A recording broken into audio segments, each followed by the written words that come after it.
Hey, salut tout le monde, bienvenue au Next G Show. Aujourd'hui, on reçoit Antoine Jolicoeur, athlète triathlon pro, en fait. Puis, vous allez voir, là, on commence le podcast, c'est comme une deuxième intro. Puis là, ben, for some reason, la carte mémoire a décidé d'exploser. Fait que la qualité de son est un peu... Merci de ne pas me présenter, Pascal. Non, mais c'est juste l'intro. Ok, on recommence. Puis, c'est ça, donc... soyez clément avec nous pour les 20 premières minutes du podcast, puis enjoy! Bienvenue au Next G Show! Donc, avec Antoine, aujourd'hui, ben, on parle de qu'est-ce qu'on veut. Ça va? Oui, ça va, toi? Yes! Donc, écoute, on part en force. Parle-nous un peu de ton parcours de triathlète, puis qu'est-ce qui a fait que tu as décidé de tomber dans le triathlon? Mais depuis, quand j'étais jeune, je faisais un peu comme tous les sports, là, genre soccer, baseball. Baseball, j'étais vraiment horrible. Mais tous les sports qui requièrent le moindre... T'as déjà joué au baseball? Ouais, j'étais vraiment... T'étais quelle position? Je pense qu'il me mettait souvent le gars qui est en arrière, celui qui batte, là. Ouais, le catcher? Ouais, c'est ça. Puis j'étais pas capable d'attraper la balle. J'étais pas capable de faire la job qui est de catcher la balle, là. C'est lourd. Ouais, c'est ça.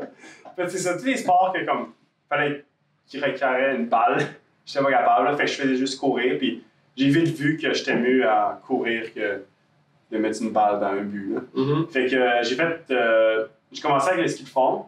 C'est mon premier sport que j'ai comme plus aimé ça. Puis j'ai vu que j'avais plus un potentiel, là, les sports qui avaient de l'endurance. Puis après un certain temps, comme en ski de fond, on s'entraîne souvent l'été, on va courir, faire du vélo. Fait que pour se mettre en forme pour l'hiver. Puis j'ai fait un triathlon pour le fun, puis j'ai vraiment eu la piqûre. Et pendant un certain temps, je faisais un peu les deux sports.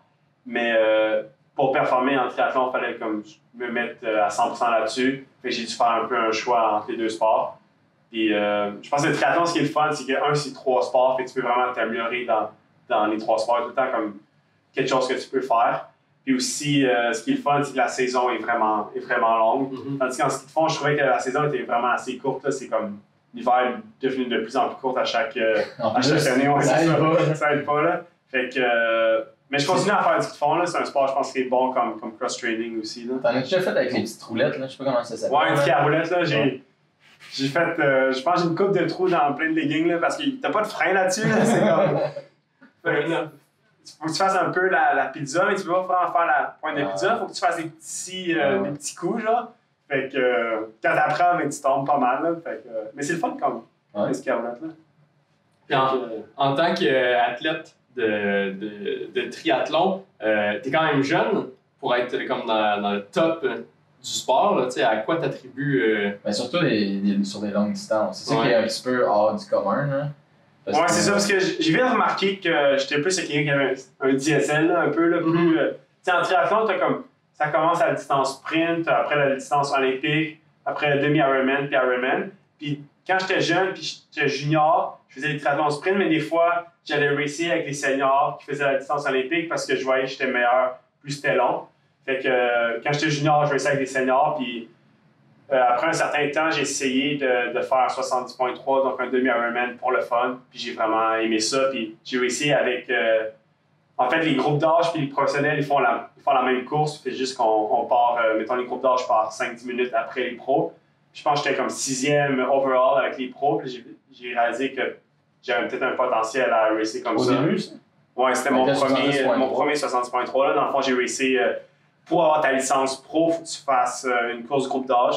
Fait que, en faisant ça, j'ai... Tu t'es qualifié tout de suite la première course que tu as faite? Ouais, ça, dans le fond, j'étais comme premier overall avec mes premiers groupes d'âge, puis 6e overall. Mais sans être dans le pro. C'est ça, sans partir avec eux, dans le fond. Ouais, exact. Ce qui est un peu... C'est moins le fun, là. T'as pas la compétition, tu sais pas, t'es rendu où. Mais tu savais pas, anyway, tu sais, c'est comme ton premier, t'as fait comme, oh well, tu sais, finalement, t'es hot. Puis c'est que mais j'aurais pu choisir, dans le fond, comme quand tu fais le premier de ton groupe d'âge, je peux aller au championnat du monde de ton groupe d'âge, ou j'aurais pu aller pro, fait que j'avais comme le choix à faire, mais j'aimais mieux comme racer pro. J'aimais mieux racer avec du monde meilleur que moi, parce que je trouvais que c'est la meilleure façon de t'améliorer. Là. Et ça, il y a peut-être il y a comme 6 ans de ça, fait que je dois avoir comme 19-20 ans. Là. Qu'est-ce qui influence ta décision? Sachant, mettons, que tu étais le premier de ton groupe d'âge, mettons, pas aller au championnat, mettons pour cette année-là, faire comme ok, j'irai pro après versus aller comme pro tout de suite? Ouais, je pense que j'aime tout le temps me donner des objectifs qui sont plus élevés que le niveau que je suis en ce moment, mettons. Mettons, je fais une course, puis le niveau de compétition est très élevé. Même à ça, j'ai quand même essayé de faire mon possible pour gagner ou faire le podium, même si théoriquement, j'ai peut-être pas comme. Je sais qu'ils sont vraiment meilleurs que moi, mais en tant que tel, j'ai quand même tout le temps essayé d'atteindre le meilleur niveau. Fait que le choix, comme. Même j'ai pas tant pensé, c'était comme le choix était facile à faire là, de racer pro. Puis je me suis dit, comme. Là, la course était en automne. Je me suis dit, qu'est-ce qui va me motiver le plus possible pour m'entraîner tout l'hiver? Est-ce que c'est d'aller au championnat du monde groupe d'âge ou de racer pro contre du monde, que c'est du monde que je regarde à la télévision ou des vidéos sur YouTube? C'est comme des légendes du triathlon. Un peu comme ce qui se passe en ce moment aussi, les décisions que tu as prises cet automne. Là. Parce que ce que je veux dire, c'est que quand tu es arrivé sur ton Ironman, tu t'es mis all-in. Là. Ouais, c'est un peu tout le temps cette comme philosophie que j'ai. Puis des fois c'est bon comme philosophie, des fois c'est moins bon, mais je pense que c'est une bonne philosophie à avoir de tout le temps comme essayer de. Tu te mets all-in, c'est ta course. C'est ça, de ne pas se limiter par des fois les barrières qu'on se met. Puis souvent, dans des sports comme le triathlon, des fois on a souvent beaucoup de barrières parce qu'on sait le temps qu'on peut faire au 100 mètres en natation, le wattage ou le kilométrage qu'on peut faire en vélo. Même chose dans la course à pied. Puis, des fois, on se limite à ça parce qu'on regarde notre monde, puis OK, je peux pas aller plus vite que 300 watts, mettons, en vélo.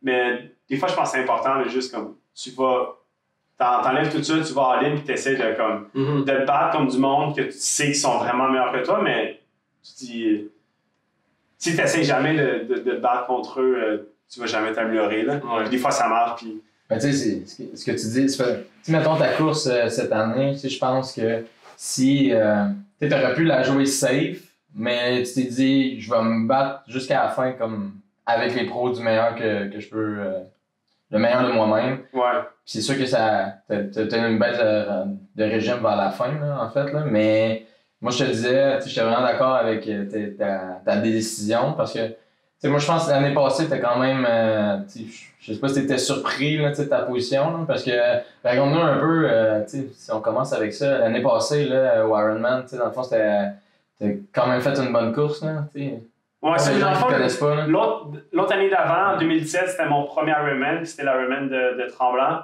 Puis, justement, j'avais fait un peu la même tactique que j'ai fait cette année, puis c'était essayer de me battre pour le podium, puis même s'il y a un gars, c'était comme un ancien...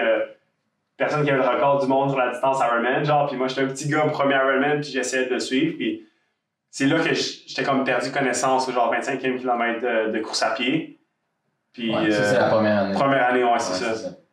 Puis l'année d'après, j'étais revenu, puis un peu même en changeant ça, j'avais la même comme tactique d'aller all-in, puis cette fois-là, ça a marché, puis j'ai fait un temps que j'aurais jamais pensé pouvoir faire. Ton temps, mettons son temps, on parle de temps pour temps, là, celui de. Parce que dans le fond, l'année passée, tu es arrivé 4e, cette année, tu es arrivé 8e. C'est sûr qu'il y a plein d'autres facteurs, il y a l'humidité, la chaleur, le moment de l'année. Mais si on compare temps pour temps, l'année passée versus cette année, c'était quoi la différence? L'année passée, j'avais fait 8h28. Ouais. Cette année, j'ai fait comme 9h01. Okay. Mais le marathon, j'ai comme dû marcher presque 7-8 km. Là. Du dernier, genre 10 km. Là, fait que même une fois, j'ai pris quasiment une sieste. Là, parce que j'ai eu comme une chute de pression, puis il a juste fallu que je m'étende. Ouais, non, c'est ça. Fait que, tu sais, j'ai même pas regardé le temps à l'arrivée parce que je savais que c'était pas. Ouais. T'as quand même fini la course. C'est ça, pour moi, c'était vraiment important de finir la course. En sachant que, en 2017, j'avais pas fini. Ouais. Je pense pas que j'aurais vraiment pu finir, là, parce que là, j'avais vraiment tombé sans connaissance, puis comme, je pense pas que les médicaux m'auraient permis, mais j'aurais pu peut-être marcher. Il me restait quand même 15 km à marcher, j'aurais pu le faire, là, mais je savais que la sensation que tu as quand tu finis pas une course, c'est comme, c'est la pire sensation au monde, là. C'est surtout tout l'hiver, toute l'off-season, tu penses juste à ça, puis dans un sens, c'est bon parce que des fois, c'est une motivation à t'entraîner plus, mais ça te trottine tout le temps dans la tête, comme, j'aurais-tu pu faire quelque chose de plus, j'aurais-tu quand même pu finir. Puis cette année, bien que j'étais comme 45-50 minutes plus lent que ce que j'aurais voulu faire, pour moi, c'était vraiment important de le finir. Que ce soit pour comme, les participants, qu'eux aussi, ils se donnent à fond. Puis juste d'abandonner comme ça, c'est un peu chiant. Puis la même chose aussi pour les bénévoles. des spectateurs. Je pense que j'ai eu plus de commentaires comme positifs de monde après la course parce qu'ils m'ont vu vraiment souffrir tout ça. Puis qu'une course que j'ai bien faite parce qu'ils ont vu que comme tu sais, un professionnel, c'est la même chose qu'un groupe d'âge. Tu as des journées qui vont bien, mais tu as plein de journées aussi qui vont mal. Puis ça rend un peu plus ça. T'as-tu fait le même taper cette année que l'année passée? Parce que l'année passée, l'affaire, c'est que tu étais blessé, fait que ton volume, on faisait vraiment attention. Puis là, à chaque fois que je parle avec du monde, le monde, ils regardent sur Strava, puis ils font comme, ouais, Antoine, il a roulé cet été. Hein? Ben, c'est sûr que cette année, j'ai quand même poussé pas mal. Genre, j'ai fait des entraînements que j'aurais pas pensé comme passer des affaires comme. Presque à chaque semaine, je faisais comme au moins 200 kilos. Même une fois, j'ai fait. On fait souvent le même camp d'entraînement à Port-Neuf à Québec. C'est environ comme 2-3 semaines avant la course, puis c'est comme notre gros camp d'entraînement. Puis une course, une ride, une fête de journée, j'ai fait 1 heure de course le matin. Puis après, j'ai fait comme 2,72 kilos de bike. C'est genre une journée de 9h30. Là. Mais j'ai fait beaucoup de ça, mais je pense pas que c'est ça qui m'a fait que j'étais fatigué le jour de la course. Je pense que c'était vraiment un problème d'hydratation. Je pense que j'étais vraiment en shape le jour de la course, mais c'est juste des fois, il y a des journées que. Qu'est-ce que tu prends pour t'hydrater? Cette journée-là. Non, mais de façon générale. En général, durant une course, soit une boisson comme assez standard de nutrition, comme je pense que c'est Gatorade ou Tailwind. Tu bois encore du Red Bull? Non, je prends plus de Red Bull. Habituellement, sur le parcours, d'habitude, ils donnent du Gatorade. Cette année, c'était comme du base, que j'aime pas tant que ça, mais je le prenais quand même, là, parce que je trouve que c'est toujours ça qui est le plus simple à prendre, de prendre la nutrition qui est sur le parcours, au lieu d'apporter comme plein de bouteilles d'eau sur toi, parce que c'est un poids de plus. Mais je pense que ça, c'est une erreur aussi que j'ai faite. J'essaie d'optimiser comme mon système d'aérodynamisme, un peu sur mon vélo, avoir juste 2 bouteilles, une en avant, une en arrière, pour être le plus aérodynamique, le plus léger. Ton kit aussi. Hein? Ouais. Tu sais, des fois, je sais pas, Pascal, j'étais tout déçu. C'est parce qu'à un moment donné, il a pogné un flat, mais là, il avait pas enlevé son. Oui, c'est vrai. Tu me l'as compté. Mais anyway, tu sais, l'affaire, c'est que si t'as un flat, anyway, tu pourras pas. Tu vas perdre trop de temps. C'est différent pour un demi-Ironman puis un full Ironman. Un full, je dis ça, je l'apporterai tout le temps.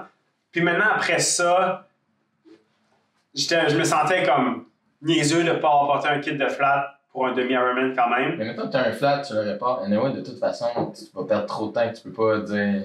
Ça dépend du type de flat. Ah ouais? Souvent, d'habitude, ce que j'apporte, c'est juste un pit stop qui est comme un genre de mousse.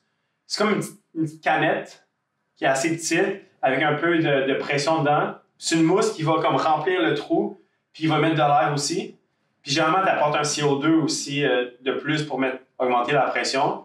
Mais une fois, ça m'est arrivé, c'était comme le championnat du monde à ITU longue distance. Puis j'ai un flat aussi. Mais là, j'avais mon pit stop. Mais le trou était tellement grand que là, le foam, il sortait du trou. Puis il y en avait partout. Fait comme. Tu l'apportes, ça marche de temps en temps. Au moins, c'est bon, je pense, de l'avoir. Puis au cas où ça marche, t'es content. Puis des fois aussi, à Tremblant, t'as des scooters avec des roues, mais il n'y en a pas tant que ça. Là. À quel point, dans un autre ordre d'idée, à quel point tu attribuerais, mettons, dans ton sport, la préparation mentale versus la préparation physique? Puis tu n'as pas le droit de dire 100% des deux, c'est trop facile. Le pourcentage varie pas mal selon les distances. Je pense sur la distance Ironman, c'est encore plus que la distance, mettons, demi-Ironman ou olympique, selon moi. Pour le mental? Pour le mental, je dirais peut-être. J'ai tout le temps une tendance à dire 90, mais c'est parce que sur le jour de la course, tout le travail a déjà été fait. Tu sais. Mm-hmm. Je ne suis pas en train de dire le côté physique n'est pas important, mais sur le jour de la course, je dirais peut-être que c'est comme 90% mental, 10% physique. Surtout à la fin de la course. C'est le dernier 20-10 km, là, c'est quasiment 99% mental. Là. C'est ça qui. La différence entre ralentir. Ta capacité à endurer le mal. Non, c'est ça. Parce que qu'on s'entend. T'as mal tout le temps. Ouais, c'est ça. T'as mal tout le temps. T'es comme une des personnes qui souffre le mieux sur la Terre. T'aimes ça souffrir? Mais je dirais pas ça que je suis la meilleure. Je pense qu'une des personnes qui est la meilleure à souffrir, puis je pense que c'est pour ça qu'il est très bon, c'est Jonas Sanders. Ouais. Puis c'est pour ça qu'il est capable de se mettre dans une zone. Puis c'est pas aussi juste le jour de la course, c'est aussi à chaque entraînement. Puis je pense que j'ai l'impression que j'ai cette capacité-là durant la course. Peut-être pas tout le temps dans tous les entraînements. Moi, j'ai besoin de compétition. C'est pour ça que, mettons, si je fais un training sur la track en course à pied, je vais encore plus me pousser s'il y a d'autres personnes autour de moi. Même chose en vélo. Mais tu vas plus vite que tout le monde. non, mais le monde que je m'entraîne avec sont vraiment vite, là, surtout sur les courtes distances. C'est du monde qui font des sprints, du super sprint. Puis je comprends. eux, c'est comme. Parce que c'est complètement deux sports différents. Là, fait que le mental, c'est vraiment très important. Puis aussi, de jour en jour, c'est comme aussi le mental est très important parce que c'est comme je parlais, s'entraîner une journée de 9h30 d'entraînement. Si ton mental n'est pas fort, la plupart du monde ne serait pas capable de le faire. Ou faire 6 heures de vélo quand il fait 10 degrés et il pleut, ça prend quand même un niveau de mental assez fort. Mais je pense que c'est aussi le fait que j'aime ça beaucoup. Si tu peux avoir le mental le plus fort possible, si tu n'aimes pas ça, si tu n'aimes pas rouler pendant toute la journée, je pense pas que tu aimerais ça et ça t'affecterait. Okay. Donc, on parlait de mental. Oui, mais moi j'avais une question en tête. Moi, j'ai une réponse si t'as une question. C'était, qu'est-ce qui se passe dans ta tête quand tu fais-tu genre, t'as mal, mais tu souffres, endure la souffrance, ou genre, tu penses à, je sais pas, des nuages, des arcs-en-ciel, puis un singe qui joue des cymbales. Qu'est-ce qui se passe dans ta tête, exactement, dans une course? Mais je pense une affaire qui est très importante avant une course, c'est mentalement te préparer à souffrir. Parce que des fois... Non, mais c'est vrai. Tu fais un Ironman, tu vas souffrir pendant 8 heures ou 17 heures pour certaines personnes. Tu le sais. C'est pas une surprise. Parce que des fois tu arrives dans une course puis tu espères que ça va bien aller puis tu vas pas souffrir. Puis il n'y a aucune chance que ça arrive, tu sais. Fait que faut que tu sois prêt mentalement à que ça fasse vraiment mal. Que ça soit genre, tu fasses un 400 mètres sur une track ou un Ironman, peu importe, ça va être une grosse souffrance. C'est juste le type de souffrance est différent. Fait que même, je pense, peu importe la distance, tous les sports, c'est mental, tu sais. Fait que mentalement, déjà, je me dis, je suis prêt mentalement à souffrir. Puis des fois, il y a comme une préparation un peu mentale qui se fait surtout les semaines avant, surtout la semaine avant durant le taper. Puis des fois aussi, le matin aussi, je pense que c'est important. Souvent, je me mets un peu dans ma bulle, puis j'écoute de la musique aussi. C'est comme en transe. Tu sais, ce que je veux dire, là, c'est que dans le moment, tu sais, pendant la course, tu qu'est-ce qui se passe exactement, tu sais, dans ta tête? T'es-tu comme dans un monde parallèle dans ta tête? Mais des fois, il y a ce qu'on appelle un peu de flow, là. T'es comme dans une zone quasiment que tu te vois faire un sport. Puis souvent, ils vont parler de ça un peu dans les sports plus extrêmes, un petit peu, ou surtout...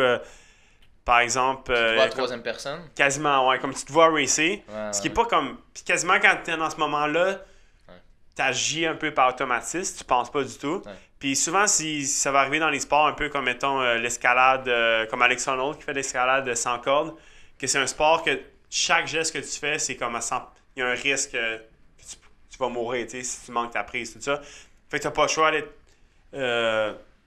all-in mentalement à chaque milliseconde, tu sais. Tu sais, un Ironman, c'est différent parce que, le risque n'est pas si élevé. C'est un sport que tu tombes, c'est pas si grave, là. Mais ton corps, il sait pas ça. Tu sais, on est primitif encore. Non, c'est ça. Mais dans le sens, je pense pas que tu pourrais être dans la in the flow ou dans la zone pendant 8 heures de temps.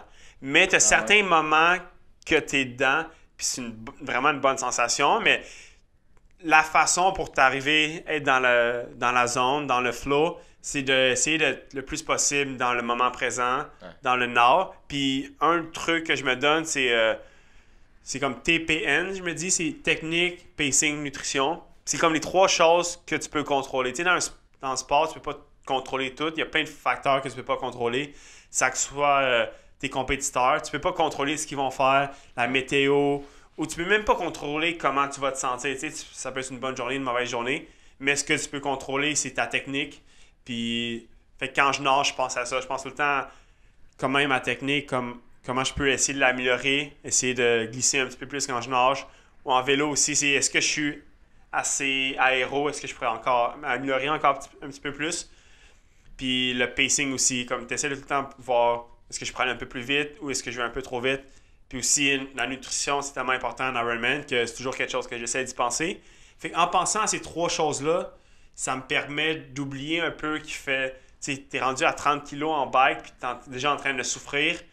si dans ta tête, tu dis, il me reste encore 150 kilos, mentalement, c'est trop, tu sais, c'est trop sur ton corps. Fait que tu fais juste penser au moment présent. Est-ce que Faut que tu tu le fractionnes. Non, Tu c'est le ça. fractionnes tellement dans ta tête que tu dis c'est Tu le 7 fractionnes secondes. quasiment là, en c'est- millisecondes, tu Ouais, sais, c'est c'est ça. ça. Puis aussi, tu fais quand même des petits fractionnés, comme je pense, quand c'est difficile, tu dis, OK, l'aid station est dans 7 km, là, je vais pouvoir me prendre plus d'eau, puis tu penses aussi à les petits détails, puis ça te permet d'oublier le big picture, tu sais. Ouais, ouais. Tu sais, un full Ironman, dans le fond, c'est. Tu commences avec la nage. T'as combien de kilomètres de nage? C'est 3,8 kg de natation. Après, le vélo. C'est 180, puis après, tu finis avec un marathon. Tu finis avec un marathon, fait 42 km. Ouais. Tu sais, comment.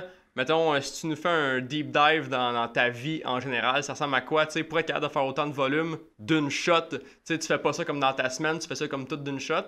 Ça ressemble à quoi ton volume d'entraînement, tu sais, mettons, chaque jour, pour que tu sois capable non seulement de finir un Ironman, mais que tu sois capable tu sais, de performer au max Dans pour son faire. pic ou, tu sais, mettons la... Mais ça varie pas mal durant la saison. Tu as des ebbs and flows, là. Puis, comme en ce moment, je suis mon prochain Ironman, c'est dans une semaine. Fait que là, je commence une période de TPE qu'une période d'affûtage. Fait que je vais peut-être juste m'entraîner 10-12 heures. Puis après, ça va être l'off-season. Je vais prendre un break de 2 semaines vraiment relax. Puis là, après, c'est le début de l'entraînement, mais encore hors saison. Fait que c'est quand même assez relax, comme 20-25 heures, mettons. Puis là, ça va augmenter de plus en plus jusqu'à l'été. Surtout si je me prépare pour un Ironman, ça va peut-être augmenter à 30, 35. Puis le maximum, c'est peut-être 38, 40 heures, mettons. Puis ça, la grande majorité du temps, c'est sur le vélo, là. Parce qu'en vélo, tu peux passer vraiment beaucoup d'heures en vélo.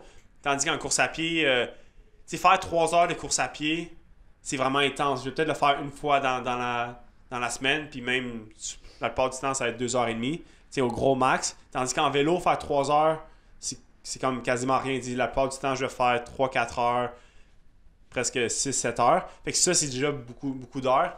Fait que, mettons, en pourcentage, j'ai peut-être 2 tiers du temps en vélo, puis le reste, c'est natation, course à pied. Fait que, en général, j'aime bien pas prendre de journée de repos complète à chaque semaine, mais j'ai tout le temps une journée qui est un peu plus relax pour essayer de récupérer. Puis en général, je vais faire peut-être 2-3 sports par jour, mettons. Là. Fait que c'est quasiment, tu sais, dans tes journées avec le plus de volume, c'est quasiment un full-time job, tu fais ça. Ouais, c'est ça. C'est assez intense, là, ouais. Là, en ce moment, je suis encore aux études, mais j'essaie de m'organiser aussi pour que je sais que, mettons, j'ai un Ironman qui s'en vient, puis ça va être vraiment intense. Mettons, j'ai 2 gros blocs de 3 semaines, puis je sais que dans ces semaines-là, je vais être plus que 30 heures. Je vais essayer de m'organiser pour que, comme, le plus de travail scolaire, je peux le faire quand je suis un peu plus relax, là, parce que quand tu finis une journée d'entraînement vraiment intense, puis t'es brûlé complètement, là, fait que bien que tu essaies de travailler, ça va juste pas être très efficace, là. T'es aussi un athlète vegan? Ouais. Qu'est-ce qui... Comment tu... Ça fait longtemps que t'es vegan, first? Ça fait 8-9 ans que j'ai commencé à plus manger de viande, dans le fond. Puis ça fait plus que 5 ans que je suis végétalien complètement. Ouais. Puis, mais là, t'avais commencé déjà le triathlon avant de devenir végétalien complètement? Ouais, c'est ça. Puis comment t'as trouvé la transition? La transition, c'est vraiment faite assez bien parce que ça a été très graduel, tu sais. Je suis pas devenu végétarien aussi du jour au lendemain. Tu sais, au début, j'ai commencé à couper la viande rouge, après le porc, le jambon. J'ai oublié, c'était quoi le nom? Puis après, pendant un bon bout, j'étais plus un pescadarien dans le fond. Tu sais, je mangeais du poisson de temps en temps, puis je mangeais de temps en temps du fromage, puis du lait. Puis après, j'ai décidé de couper ça. Puis au début, c'est vraiment le côté éthique qui m'a décidé d'arrêter de manger de la viande. Puis après, c'est vraiment plus le côté environnemental. J'ai vu un film, c'est Cowspiracy, qui est vraiment un excellent film, il est sur Netflix. Puis c'est vraiment sur l'impact de l'environnement, l'impact que notre alimentation a sur l'environnement. Puis c'est comme un choix qu'on fait à chaque jour. On mange 3-4 fois, ou dans mon cas, genre 6-7 fois par jour. Fait que c'est un choix qu'on fait consciemment à chaque fois. Fait que ce choix-là a un impact sur les animaux, sur la planète. Fait que je pense que c'était un choix qui était facile à faire, que j'ai un impact concret. Fait que c'est pour ça que j'ai décidé de devenir végétalien. Tu sais, ta diète, ça ressemble à quoi? dans une journée, tu manges 6-7 fois, tu sais, un petit walkthrough, là. Ouais. Déjeuner versus dernier repas. Fait que... des fois, on pense, comme, mettons, quelqu'un qui est végétalien, on pense à être très différent, mettons, qu'une diète normale, mettons, je mets en guillemets, là. Puis des fois, je fais des conférences un peu sur la nutrition, puis je parle un peu de ça, puis... Parce que tu étudies en nutrition, faut le Ouais, dire c'est aussi, ça. J'ai fait un double bac en nutrition, puis là, en ce moment, je fais ma maîtrise en sciences actives physiques, puis des fois, je fais des conférences, puis le monde, on dirait, c'est un peu comme... pas déçu, mais c'est comme ils s'attendaient à ce que mon alimentation soit vraiment différente, tout ça, mais c'est généralement assez... tu sais, un déjeuner en tant que tel, c'est assez simple. La plupart du monde, souvent, vont manger un déjeuner végétalien, tu sais, comme ça soit du gruau, juste des toasts avec du beurre d'amande, beurre de peanut. Des ou... Fruit Loops. Ouais. C'est végétalien, c'est vegan, des Ah fois. ouais, plus, ça c'est semble tout plein plein de fruits. C'est des saveurs naturelles, là, Ouais. tout ça. Ah, ben, Moi, je suis un gros fan de céréales, là. Peut-être pas les Fruit Loops, ça, mais c'est vrai que c'est bon quand même. Les Captain ah Crunch. ouais, moi, Je pense que ça fait 1000 ans que j'ai pas mangé des Fruit Loops. 1000 ans? tu fais bien, tu fais bien. Là, ça me donne le goût, là. Ah ouais? Ok, on en pas parle, moi. là. J'ai mal au cœur juste à entendre parler des Fruit Loops. Mais c'est des fruits. Je pense Tu que penses même pas comme du monde, là, les non, je pense que j'en ai trop mangé quand j'étais jeune. Ouais. On rappelle que l'épisode est commandité par Fruit Loops. Ouais, c'est ça, le déjeuner, c'est comme justement, c'est assez simple. Puis, tu sais, au lieu de mettre du lait de vache, je vais mettre du lait de soya ou du lait d'avoine, mettons. Les protéines, mettons, tu sais, mettons juste du gruau. C'est quand même bien les carbs, ces protéines, ouais. tu vas chercher ça. Mais en fait, dans l'avoine, il y a quand même c'est une bonne source de protéines aussi. Sont-tu complètes, les protéines? Je sais plus. Mais si tu le mélanges avec d'autres choses, c'est correct. C'est comme.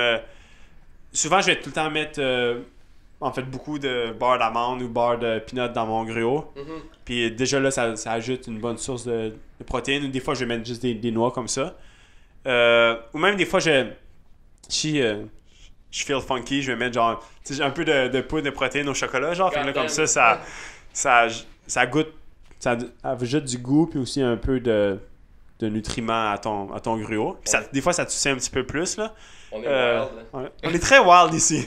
Protéines vegan. Ouais, c'est ça. Généralement, j'aime bien prendre une protéine. En ce moment, j'ai essayé une protéine. Le poids. T'as déjà assez de poids. Ouais, mais On dirait que c'est en mode, là. la nouvelle, j'ai essayé, c'est une nouvelle compagnie de Nova Scotia. Puis ils commanditent beaucoup d'athlètes de la NHL. Même ils font des pots de protéines avec les logos de chaque équipe, mettons, là. Fait que. Puis c'est une protéine qui est comme avec plein de. Je pense qu'il y a comme des petits pois, riz brun, plein d'affaires. Puis je trouve que, de façon nutritionnelle, c'est intéressant d'avoir plusieurs sortes de protéines dans la même poudre. Puis aussi, au goût, je trouve que ça goûte un peu mieux parce que plusieurs sources de protéines que, mettons, si tu prends de la poudre de lin ou d'autres choses comme ça, ou juste de la poudre de riz brun, souvent le goût va être un peu plus fort, tu vas plus le sentir. Ouais. Fait que il y a soit ça ou des fois la poudre de Vega qui est quand même assez... C'est bon, tu peux acheter ça en gros puis t'as ça partout. Là. Ouais, non, c'est rendu bien. Puis cette année, c'est le commanditaire de l'Ironman, championnat du monde Ironman. Ah C'est ouais? quand même assez big. Là. C'est comme l'année passée, c'était Amazon qui commanditait ça. Là, fait C'est des protéines complètes, Vega? que... ouais, c'est ça. Ben, c'est ça l'affaire, en fond, corrige-moi si je me trompe, mais un des challenges, tu sais, quand les gens deviennent vegan ou végétalien, ben en fait, c'est ça. Vegan et végétalien, c'est comme c'est la même chose. Ouais, c'est là. ça. Mais tu sais, c'est d'avoir les protéines complètes. Une protéine, en fait, t'as plusieurs acides aminés qui sont un peu les espèces de Lego, tu mets comme tous les Legos ensemble, ça fait une protéine complète, mais comme dans tous ces acides aminés-là, pour avoir une protéine complète, tu as besoin des 9 acides aminés essentiels. Fait que ceux que tu n'as pas le choix de manger, ton corps peut pas comme couper certaines choses puis les former par lui-même, tu sais. Ouais. Mais dans plusieurs types de protéines, entre guillemets, il n'y a pas les 9 acides aminés essentiels. Fait que si, mettons, tu manges telle sorte... je donne un exemple de même, telle sorte de bin, tu en as juste 6, ben tu as quand même besoin de complémenter avec une autre source qui va te fournir les 3 qui te manquent, tu sais, pour que tu aies ce que tu as Comme justement, besoin. les beans, c'est un bon exemple parce que dans les fèves, les légumineuses, il en manque un, puis je me trompe tout le temps, j'oublie tout le temps le nom. Il en manque tout le temps. Phénylanine, Ouais. toute Je cette pense que c'est gang-là. leucine, mais j'aime mieux pas me mettre. Leucine, là. isoleucine, toute cette gang-là, en tout Fait cas. qu'il en manque un dans les légumineuses, mais tu l'as dans le riz. Exact, Puis il en manque un dans le riz, mais tu l'as dans les légumineuses. Ça, c'est le classique riz-bin, là, c'est Ouais, comme ça, les deux vont riz-bean, super c'est bien comme, ensemble. c'est parfait. Charlotte Puis- à Quesada qui se pense ça. On a juste des commentaires. La puis ça me fait pas. la chipotlée, people. On est là. la chipotlée. Mais bon. Fait que. Ouais, c'est ça. Fait que. Avant, on pensait qu'il fallait absolument que tu le manges dans le même repas. Il fallait absolument que tu manges ton riz avec tes beans ensemble ou ton pain avec ton beurre de peanut ensemble. Mais si tu le manges dans la même journée, même s'il n'y a même pas besoin d'un 24 heures fixe, t'es correct. Fait que généralement, t'as pas besoin vraiment d'y penser, ok, est-ce que j'ai mangé chaque acide aminé? Parce que si tu manges une alimentation variée, dans ton corps, tu vas avoir ce pool d'acides aminés, dans le fond. Il y a une espèce de pool que... C'est ça, puis ça va se former en tant que tel. Fait que, le manque de protéines, c'est pas quelque chose que je pense et puis que j'ai besoin de me soucier, là. Mais c'est tough pareil, parce que la nutrition, c'est... toutes les diètes fonctionnent, toutes les diètes fonctionnent pas. Ça dépend de tes qui, puis ton métabolisme, puis ton training, puis c'est la partie la plus touchée, parce que c'est dur de faire des études, puis de dire comme bon, mais ça a marché. Là, c'était qui, genre le groupe de monde avec qui tu as fait cette étude-là, puis ce monde-là, c'est peut-être pas toi, fait que ce que tu as trouvé dans l'étude, ça va peut-être zéro marché avec qui que t'es. Fait que t'as comme pas le choix de tout essayer, puis finalement, c'est Moi, je pense que ça va changer bientôt avec les tests d'ADN. Je pense qu'avec ton ADN, ils vont pouvoir te dire mais qu'est-ce que tu es supposé je parlais de ça justement avec une de mes patientes immuno-allergologue, puis en fait, elle m'expliquait que les tests d'ADN, oui, ça peut te montrer certaines choses, mais l'affaire, c'est que dans les gènes que tu as, il y a des gènes qui sont mettons, récessifs ou qui vont pas nécessairement s'exprimer dans certaines conditions. Fait que même si tu te font un test d'ADN, parce que ça existe, tu t'envoies ta salive, puis ils vont te dire comme ok, ben là, dans le fond, toi, tu vas mieux répondre à la protéine vegan que la protéine animale, dépendamment de tes ancêtres, mais que ça veut pas nécessairement dire, parce que tu sais pas si l'expression de ces gènes-là... C'est comme deux jumeaux, là. Ils ont le même code génétique, ils sont pas nécessairement pareils. C'est l'expression qui est importante, mais ça, c'est extra difficile à aller chercher. Pour l'instant, ouais. Moi, je pense qu'à un moment donné, ça va venir à ça. Là. Mais tu sais, t'as raison de dire qu'on dirait que les gens, peu importe c'est quoi, même en physio, c'est la même chose. Tout le monde cherche la solution parfaite pour une personne, puis tout le monde va prôner que eux autres, ils ont la solution. Mais l'affaire, c'est que ce qui est le plus, l'individualisation, c'est dur à dire. Mais je pense que c'est ça qui est... Il est tard, on est dimanche. Oui, exact. Mais je pense que c'est ça qui est le plus important. Là. Toi, tu penses quoi de ça pour avoir étudié en nutrition et en entraînement? C'est sûr que ce qui est important aussi, c'est comme tu parles que des fois, tu as une étude puis les sujets, c'est pas toi. Fait que c'est pas nécessairement que ça va marcher pour eux, ça va peut-être pas marcher pour toi. Puis ça, c'est clair, surtout quand c'est une étude avec pas beaucoup de personnes. Pour ça, c'est important, comme mettons, des fois, il y a des débats comme entre, il y a souvent des débats, là, c'est comme les diètes, c'est quasiment les débats religion maintenant ou de politique. Là, c'est comme, malade, il y a des guerres, là, c'est comme, que ce soit les personnes véganes avec les personnes keto ou Atkins ou n'importe quoi. Mais tout le monde prône, c'est raison. Mais tout le monde prône de quoi parce qu'ils sont deep là-dedans, mais ça va avec l'attention puis l'argent, puis tu veux tellement avoir raison. Puis là, turns out que dans l'enjeu, ben, toi, tu vends ta propre compagnie, ou tu vends des meal plans, puis là, tu veux donc avoir raison parce que c'est comme les gens ils vont t'acheter tes trucs, mais il y avait jamais personne qui va avoir raison. Non. Il y a toujours de quoi. C'est un peu comme le brand ici, comme physio versus les autres sortes de thérapies. Qu'est-ce qui fait qu'on est hot? C'est le fait que on personnalise chaque traitement à chaque personne parce que chaque personne est différente. On mixe aussi. T'as pas le choix. C'est ça, on apprend de tout le monde. On est super humble à travers tout ça. On apprend comme de tout le monde. Puis il faut que tu regardes d'individualiser chaque personne parce que tout le monde est différent. Fait qu'à la nutrition, c'est le même principe. L'entraînement aussi. Puis la nutrition, je pense que c'est quelque chose, c'est une science qui évolue toujours, puis on apprend tout le temps.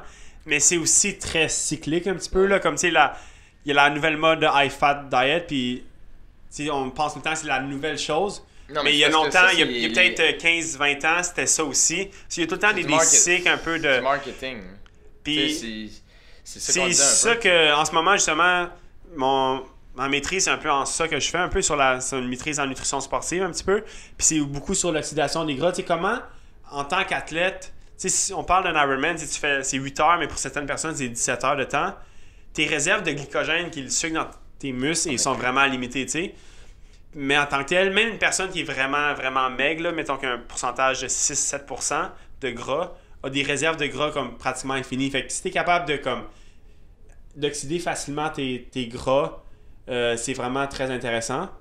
Fait que pour ça, des fois, c'est un peu des fois dans le mode de high fat diet, de manger, si t'es capable de manger un peu plus de gras. Surtout le sport d'endurance. Tu vas peut-être plus digérer facilement ton gras. Mais ce qui ont... La caféine, ça aide. Moi, j'ai toujours entendu ça dans les dernières années. Je pense que ça peut aider un petit peu aussi. Mais ça augmente aussi ton oxydation des glucides en même temps. Ah ouais? Ok. Mais ça dépend aussi parce que la caféine, ça booste un peu le système sympathique, mais toi, en tant que tel, tu veux quand même plus dans le para. Mais moi, ce que j'avais vu les études, c'était que, mettons, tu vas plus rapidement commencer à digérer tes graisses si tu as un taux de caféine. Fait que si tu as quelque chose qui est plus qu'une heure d'endurance, c'est que tu vas peut-être gagner, tu vas accélérer le processus d'oxydation. Il va arriver un petit peu plus tôt. Mais ça dépend aussi si les diètes si les tests sont faits à jeun ou pas, tu sais. À jeun, oui, la caféine va aider, mais si tu consommes des glucides, ton corps va tout le temps essayer de manger des glucides en premier, parce que c'est comme le substrat idéal, mettons. À moins que tu sois sur de la keto. Hein. Ouais, c'est ça. Puis, un des affaires qui est peut-être intéressant, mais aussi... Mettons que ce qui est intéressant, mettons avec une diète très high-fat diet, mettons quelqu'un qui fait une très longue... Mettons, il va monter l'Everest ou faire vraiment quelque chose de longue randonnée vraiment longue, ou un effort très long, constant. C'est intéressant parce que cette diète-là permet d'oxyder tes gras. Tu as besoin de moins manger, tu as moins besoin d'apporter des barres, tout ça, parce que ton métabolisme est bon à oxyder ses gras. Mais l'Everest, faut que tu fasses des paliers, non? C'est une autre histoire. Ouais, là, c'est une autre histoire, là, à cause de l'altitude. Mais mon point, c'est que, mettons, si c'est un effort intense, mais même à ça, un Ironman, qui est comme très long, c'est quand même une épreuve d'endurance, tu atteins ces pics-là que tu as besoin quand même de pousser un niveau d'énergie élevé, puis tu as besoin de glucides pour pouvoir performer là. Puis à long terme, une diète haute en gras nuit à cette capacité-là à bien oxyder les gras. Ben, c'est ça que j'ai écouté dans un podcast. C'était un nutritionniste Team USA aux Olympiques. Justement, il expliquait que sur le long terme, mettons que ton corps devient... Parce que tu sais, le monde, ils font comme le high-fat diet, tu manges beaucoup de gras, coupes les glucides, là, tu brûles du gras, mais le monde, c'est plus pour l'esthétique. Mais l'affaire, c'est que, mettons, tu peux pas... Le monde sont comme, tu vas devenir adapté en keto en 3 jours, tu vas aller brain fog, t'es chill. Non. Tu sais, ça fait genre 40 ans que tu manges des carbs chaque jour, tu vas pas, comme par magie, devenir super efficace à métaboliser ton fat comme énergie tout de suite. Mais tu sais, il disait que possiblement, sur des longues distances, quand tu es vraiment adapté à la keto, puis tu cycles, mettons, tu fais comme 2 mois keto, 2 semaines à manger des glucides, puis là, tranquillement, ton corps devient meilleur à utiliser les gras comme source d'énergie, puis tu deviendras un athlète plus efficace sur les sports d'endurance. Mais l'affaire, c'est que c'est pas tous les athlètes qui sont prêts à comme participer dans une étude comme ça quand ils savent que maintenant ils performent, puis que ça a le risque de pas marcher. Mais pour l'entraînement aussi. Tu sais, l'affaire, le temps que tu fais ça, c'est que tu perds 2 mois, le temps que tu t'habitues. Et plus. Tu comprends? Mais il disait que ça pourrait prendre des années avant comme de prouver justement que maintenant ton corps est devenu super bon à utiliser seulement le gras comme source d'énergie. Évidemment, il va toujours utiliser un peu de glucose, mais qui va comme sauter là-dessus. Donc, il va être meilleur. Comme source d'énergie préférentielle, parce que tu es juste habitué. Non, mais je suis sûr que ton corps il s'habitue, mais tu sais, là après ça, c'est si tu fais ça dans un big picture, tu sais, mettons sur ta périodisation sur 1 an, si tu sacrifies 2 mois d'entraînement pour dire je vais m'habituer à ça, à quel point, tu sais, au bout de 5 ans, tu vas devenir plus performant versus celui qui continue à s'adapter à y aller à plein régime avec l'alimentation que tu as, par exemple. Ouais, mais c'est aussi que, mettons, il avait fait une étude un peu, il comparait ça, puis il faisait un time trial de 100 km en vélo qui est un effort vraiment long. Puis ceux qui étaient adaptés, en fait, il n'y avait pas de différence sur la performance sur le 100 km. Okay. Mais ceux qui étaient adaptés high-fat diet, ils brûlaient quand même plus de gras, qui était normal parce qu'ils ont adapté leur métabolisme. Mais ils ont fait un autre test, puis dans le 100 km, ils devaient faire des sprints de temps en temps. Puis ceux qui étaient adaptés à bien oxyder les gras, qui avaient suivi la diète haute en gras, ils n'étaient pas capables de fournir ces effets-là de sprint. Yeah. Fait que c'est vraiment spécifique un peu à ton sport que tu fais. Tu sais, comme faut vraiment que ce soit un effort extrêmement long, comme mettons du trail running très très très long. Parce que même un marathonien ou quelqu'un qui fait des Ironman, ça serait pas quelque chose qui est bénéfique. Mais je pense que une technique qui peut être intéressante, c'est un peu le intermittent fasting, qui est que tu n'as pas besoin vraiment de changer ta diète. C'est juste que le matin, mettons, tu as fait un souper normal. Le matin, tu travailles à jeun. Tu fais ton entraînement à jeun, que ce soit, mettons, tu fais 2 heures de vélo à jeun. Puis même, tu peux le continuer un petit peu plus à pas manger jusqu'à 9-10 heures. Fait que là, ça fait peut-être un jeûne de 10-12 heures, qui est quand même un bon jeûne. Puis ta t'adaptes ton corps à brûler des gras. Mais le reste de la journée, tu manges normalement ta diète avec des glucides, tout ça. Mais ça revient au même de dire que si, admettons, tu veux performer dans ton fast, à quel point tu as du glycogène, évidemment, c'est dur à prononcer dimanche, là, mais à quel point dans ta période où tu es à jeun puis tu veux performer, à quel point tu es capable d'utiliser ton glycogène puis ton glucose pour performer versus avoir le gras, que tu n'as rien mangé depuis un bout. T'sais. Mais si tu veux vraiment, le but pour que ça soit vraiment efficace, tu veux idéalement que tes réserves de glycogène soient vides. Exact. Puis c'est pour ça qu'il y a une autre stratégie un peu, c'est comme sleep low, train low. Fait que dans le fond, mettons aujourd'hui, dimanche, je viens de m'entraîner à 2h l'après-midi, un entraînement très intense. Puis le dîner, j'avais un dîner avec des glucides. Fait que là, j'avais cette énergie-là pour performer. Mais le soir, au lieu de prendre un repas des pâtes, du riz, je prends un repas vraiment bas en glucides, plus des protéines. Fait que mes réserves de glycogène, ils ont été vidées par mon entraînement intense, mais je les replenish pas, je les remplisse pas avec un souper, fait que c'est encore basse. Là, j'ai toute la nuit de jeûne, puis là, je m'entraîne à jeûne encore. Mais ça revient-tu au même que tu disais que ceux qui étaient keto, ils pouvaient moins performer en sprint, mais si t'es keto, là, tu runs sur le gras. Mais si t'es à jeun, tu runs aussi sur le gras. Fait que c'est-tu là, tu vas avoir moins... ta différence, performance c'est que va être moins bonne. Là. La performance sur l'entraînement, mais si c'est un entraînement de vitesse basse, c'est intensité 1-2, 1-2 sur 5, mettons, ce qu'on appelle intensité vraiment basse, ça va pas affecter ta performance parce que c'est correct que mais ça ferait quoi, tu vas lentement. Si ton corps est rush, dans le fond, il n'y a pas de glycogène, ce que je veux dire, c'est que tu vas avoir... Sur le chrono, c'est sûr et certain que tu ne performes pas de la même façon, mais l'effet que ça va avoir sur ton métabolisme après ça, ça va te permettre d'aller plus loin par la suite. Il faut aussi que là, c'est vraiment dans une optique de quelqu'un qui s'entraîne en endurance. Ouais. C'est vraiment différent pour quelqu'un qui fait un sport, qui fait du crossfit, c'est vraiment différent. Parce que, mettons, quelqu'un qui fait de l'endurance, souvent, ce qu'on utilise, c'est le 80-20, qui 80% de ton entraînement, c'est de l'endurance de base, vraiment lentement. Puis 20% de l'entraînement, c'est intense. C'est vraiment comme allure de course ou même plus vite qu'allure de course. Fait que tu vas sélectionner les entraînements qui sont vraiment à allure de base pour faire ces trainings-là. Puis ton organisme s'adapte du jour au lendemain. Tu sais, c'est comme au début, faire un jeûne, courir à jeûne pendant 30 minutes, c'est vraiment difficile. Mais après, tu es capable de faire 1h30 puis c'est sans problème. T'sais. Puis souvent, des fois, tu n'es pas obligé de faire justement le sleep low, train low qu'on parlait. Juste de. Mettons, des fois, je me réveille le matin, puis je sais que j'ai une long ride à faire. Je prends quand même un déjeuner, mais les premières, comme 2-3 heures de vélo, souvent, je vais peut-être pas manger du tout. Puis le reste du training, je vais commencer à manger parce que mon corps s'est habitué à oxyder bien les gras parce que ça fait longtemps que je fais ça, du sport d'endurance, puis j'ai comme adapté mon métabolisme. Puis, mais tu peux pas faire ça du jour au lendemain parce que là, c'est sûr que ta performance va détériorer.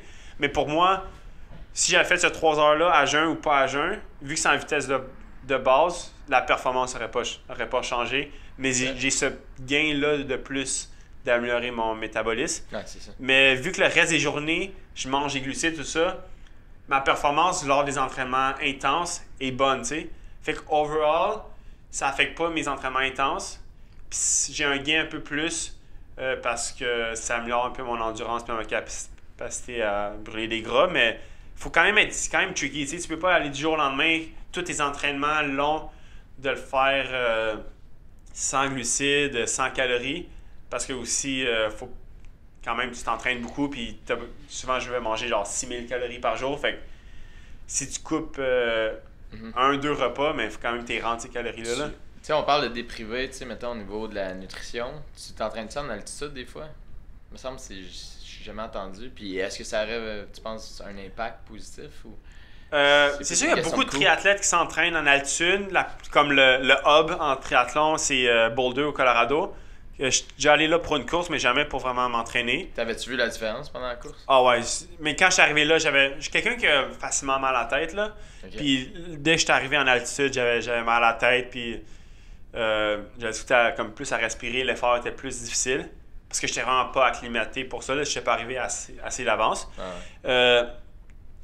J'ai l'impression que ça va plus t'aider pour quelqu'un qui fait un sport un peu plus court qu'un sport comme Ironman, mettons. Si je faisais des triathlons sprint qui est comme 50 minutes, 1 heure, ou un triathlon olympique 1h50, 2 heures, là, c'est un effort vraiment intense. Ou même quelqu'un qui fait un marathon ou 10 km ou 5 km sur piste. Parce que, dans le fond, pourquoi tu t'entraînes à l'altitude, c'est pour augmenter tes globules rouges. Ouais, fait que tu as plus de sang que ça mène aux muscles. Ouais. Mais c'est pas vraiment ça le facteur limitant d'un Ironman, tu sais.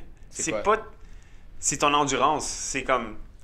Mais si tu as plus, dans le fond, d'oxygène qui sera à tes muscles, c'est que pour un même distance, ça va être un moins gros effort, non? C'est sûr que probablement, il y aurait Y a-t-il peut-être un des effet études là-dessus? positif sur un Ironman, mais le fait que tu t'entraînes tellement un faible pourcentage de ton VO2 max, mettons peut-être 65-70% de ton VO2 max, c'est pas le fait que tu manques d'oxygène à tes muscles qui te fatigue ou qui est limitant, c'est vraiment que tes jambes sont finies. Puis aussi, c'est beaucoup c'est juste les débris musculaires à la fin d'un marathon. Okay. Puis aussi, un peu, j'avais pensé justement avec mon coach, c'est quand même quelque chose qu'on discute des fois de temps en temps de partir en camp d'entraînement. Tu parles justement le coût, c'est sûr, c'est cher. Mais aussi, généralement, quand tu es en camp d'entraînement en altitude, tu perds 1 semaine d'entraînement ou plus à t'acclimater, même si c'est 1 à 2 semaines, parce que c'est tellement difficile à ton corps qui s'habitue. À moins que tu vives là-bas. C'est ça. Fait que cette semaine-là, mettons, tu vas peut-être t'entraîner un 15-20 heures maximum, même moins, parce que ton corps n'est pas habitué. Là, tu vas quand même faire 2-3 bonnes semaines, mais peut-être de 20-25 heures au lieu de 30-35 heures parce que c'est tellement tough t'entraîner, puis tu n'es pas à 100% acclimaté. Puis là, tu arrives au Québec, c'est sûr que là, tu vas avoir un peu ton high, là, parce que tu as tous ces globules rouges de plus. Fait que tu as cet effet-là positif, mais tu as l'effet négatif. Tu as l'effet négatif que tu as manqué plusieurs heures d'entraînement que tu aurais eu de plus si tu t'étais entraîné à... Mais l'affaire aussi, c'est que tu vas te désacclimater parce que ton corps il va pas magiquement rester avec tout ce plus haut pourcentage élevé de globules rouges. Tu sais, c'est comme à rester. Faut que ça soit très bien timé, tu sais, c'est comme. C'est ça, exact. Ben oui, c'est ça, parce que sinon tu veux s'en revenir ici, puis 2 semaines plus tard, tes globules rouges ont descendu. Bon, mais tant qu'à ça, prendre le PO, ça devient chill, tu sais. Joke. Mais c'est pas légal. Non, exact, mais tu sais, c'est comme. T'as comme un window de non, comme. C'est ça. Mettons, chaque personne, c'est différent aussi. Exact. À quel point parce que l'affaire, c'est que plus ton corps s'adapte rapidement, ça se peut que tu le perdes aussi rapidement, ton haut pourcentage, fait que t'as pas le choix d'avoir comme ta fenêtre de X nombre de temps pour performer, parce que sinon, t'es comme, chill, je l'ai essayé, là je suis revenu à normal, mais finalement j'ai perdu un paquet de temps de training, fait que... C'est très tricky, mais c'est sûr qu'il y a un effet positif, comme cette année, tu sais, les Jeux Olympiques, c'est l'année prochaine à Tokyo, puis cette année, dans tous les sports, il y avait le Tokyo Event, que dans le fond, à la même date, en août, il y avait la course qui va avoir lieu à Tokyo. Comme en triathlon, ça a eu lieu, puis dans le fond, toutes les fédérations, en tout cas la plupart, ils ont fait le même protocole qu'ils allaient utiliser à Tokyo en 2020 pour tester si ça marchait. Fait que, mettons, l'équipe canadienne sont toutes allées en camp d'entraînement en altitude pour voir justement tester combien de temps ils doivent rester en altitude pour que ça soit bénéfique, puis combien de temps d'avance ils peuvent se permettre d'arriver à la course. Parce que chaque personne est différente, puis il faut qu'il soit... Tu peux pas arriver comme... Ta course de toute ta vie, tu t'es entraîné, c'est les Jeux Olympiques. Les derniers 4 ans, tu t'es focusé là-dessus. Puis là, tu vas tester un protocole d'acclimatation en altitude. Dur en taille. C'est pour ça que c'est intéressant. Là, cette année, ils l'ont tout testé cette année. Puis s'ils flopent, c'est pas bien grave, c'est juste le test event. Puis là, ils peuvent l'essayer comme du monde. Mais, ouais.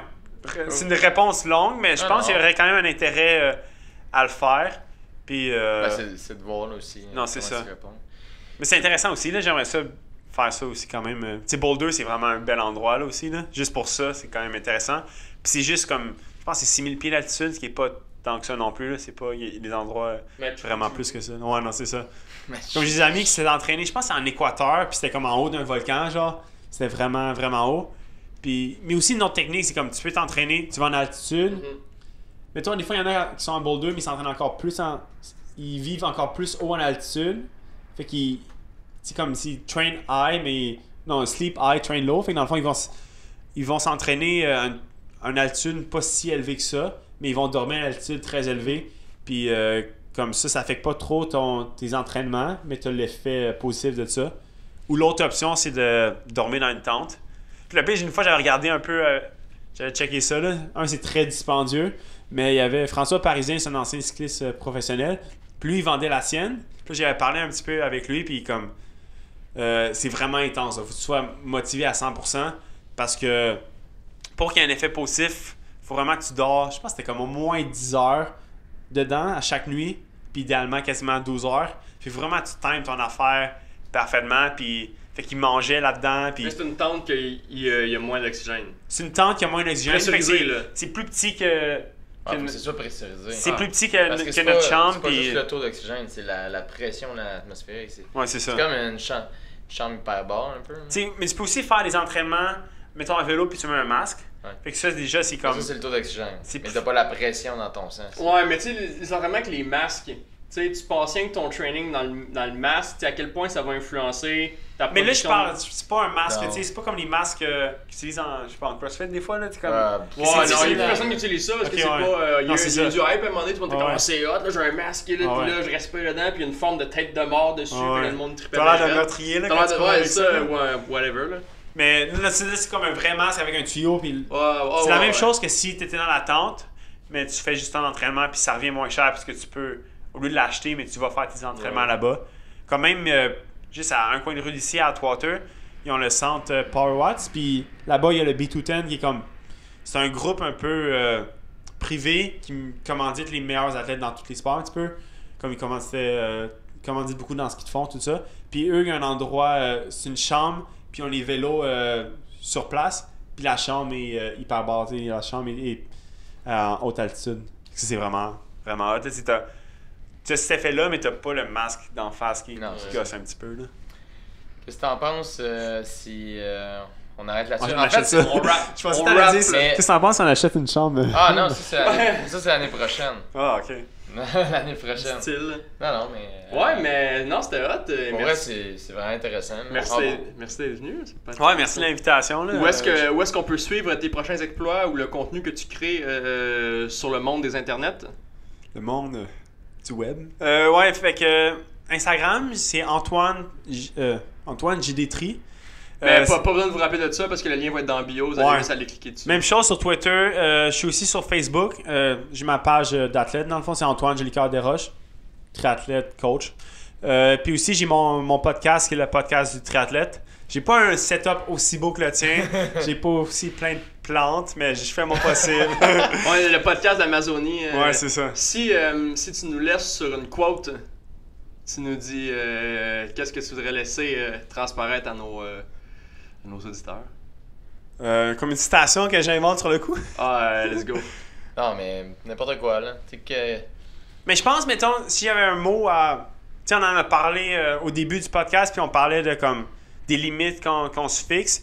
Puis je pense que c'est juste d'enlever ces limites-là qu'on se fixe là-dessus. Puis des fois, on se fixe les limites nous-mêmes, mais des fois aussi, c'est notre entourage qui nous met ces limites-là, ou des fois nos entraîneurs, des fois. Fait que c'est bon, entourez-vous de personnes qui sont positives, puis qui croient en vous, puis vous-même croyez en vous-même, parce que je pense que on peut vraiment se surprendre de ce qu'on peut faire. Fait que, tu sais, n'ayez pas peur de rêver, puis c'est correct de pas avoir les résultats que tu souhaites. Tu sais, c'est correct de fail. Comment on dit fail en français? Échoué. D'échouer. C'est correct d'échouer parce que c'est pas vraiment...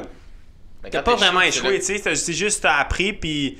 Tu sais, chaque fois que t'as pas la compétition que t'as voulu avoir, ou ça peut être dans la vie en tous les jours, tu sais, t'as essayé pour une job que tu voulais vraiment avoir, puis t'as pas eu la job, mais t'as rien perdu, là, puis t'as probablement appris beaucoup juste en ayant cette entrevue-là. Fait que tout le temps viser plus haut parce que tu peux vraiment te surprendre de ce que tu peux faire dans la vie. Là. Cool. Ben, merci tout le monde d'avoir écouté. le C'était next- deep, ça. C'était deep, hein? Allez, écoute, faut que je relâche un peu. Ouh. Ah. Donc, c'était super deep. Donc, merci tout le monde d'avoir écouté le Next G Show. Si vous avez des questions, n'hésitez pas à nous écrire un peu partout. Instagram, Facebook, les cliniques Next Generation Physio. On est là pour répondre à vos questions. Puis, si jamais vous avez trouvé ça intéressant, n'hésitez pas à nous laisser un petit review 5 étoiles sur le podcast.